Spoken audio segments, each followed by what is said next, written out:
Hi everyone, this is Ebony here from Tshirt.ca.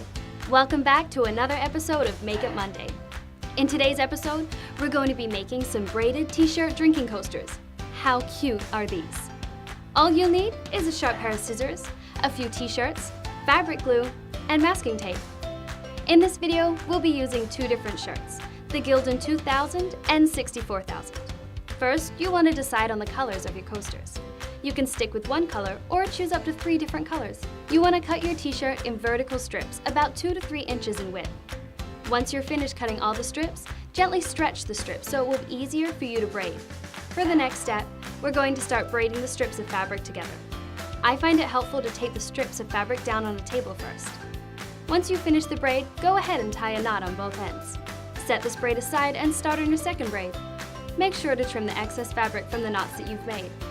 Once you have both braids done, it's time to start constructing the shape of your coaster. Take your braid and put some glue on the entire strip. Make sure the glue stays in the middle of the braid so it won't show when you start rolling it up. Next, you want to start rolling the braid like a pinwheel.